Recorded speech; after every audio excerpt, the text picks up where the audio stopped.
Faut dire la vérité.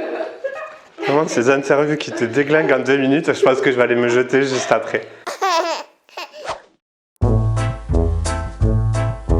Alors j'étais plutôt au fond de la classe parce que c'était beaucoup plus facile pour bavasser.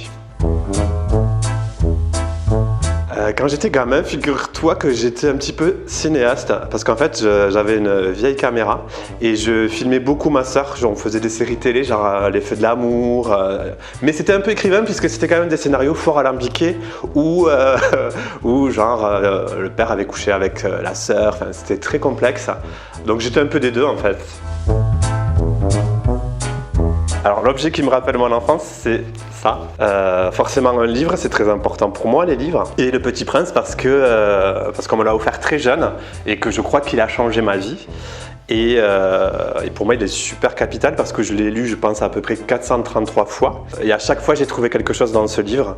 Si vous ne l'avez pas lu, je pense qu'on peut dire que vous avez raté votre vie. Après je suis une vieille personne, n'oubliez pas messieurs dames, il y avait Jem et les hologrammes. C'était genre une rockstar, je me voyais trop en elle, elle avait les cheveux roses et tout. Il y avait, tout petit, il y avait Casimir. Et après, je sais pas moi, qu'est-ce qu'il y avait, Bioman, mais c'était pas vraiment un dessin animé, mais ouais, j'aimais beaucoup. Et là, personne connaît. Ouais, je sais.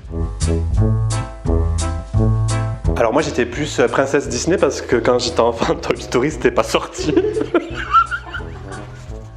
Ok, merci. Faut dire la vérité.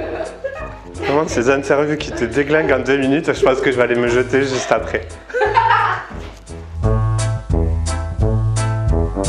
Je crois que j'étais plutôt solitaire, mais j'étais entouré, mais j'aimais bien la solitude. Je crois que j'ai une famille formidable et c'est vrai que j'ai par exemple découvert très tôt les livres et je crois que je kiffais vraiment d'être tout seul avec mon bouquin. C'était vraiment ça le sommet. Mon premier amour, elle s'appelait Cécile si tu m'entends. Et elle a déménagé quand j'étais en CM1, j'ai pleuré toute la nuit. Et je crois que je suis encore traumatisé. Cécile, si tu m'entends, il faudra qu'on se prenne un café parce que je ne me suis pas remis. En fait, mes parents, ma famille tenait un restaurant en bord de National, une route, il y avait un passage permanent. Et en fait, avec ma cousine, on s'est retrouvés sur la ligne blanche au milieu de la Nationale, main dans la main pour aller se balader. Et ma mère qui sort du restaurant me voit au milieu de la Nationale et je pense qu'elle a failli mourir ce jour-là. Et moi aussi parce que je pense qu'elle ne m'a pas raté. Alors, mon premier CD, puisque je rappelle, vraiment c'est un fil conducteur. Moi j'ai quand même connu les vinyles, hein, mais à un moment donné j'ai été ado, enfin 11 ans je crois que j'avais, et j'ai acheté un CD, c'était Niagara Religion. Je crois que ma première passion qui m'a pas quitté, parce que c'est bizarre, hein, je crois que je suis très fidèle à l'enfance en fait, et moi c'est les chanteuses de variété. Pop, ringarde, has-been pour l'intelligentsia.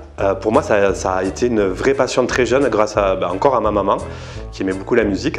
Et c'est vrai que depuis gamin, ça a commencé avec Dorothée Chantal Goya, fan hardcore.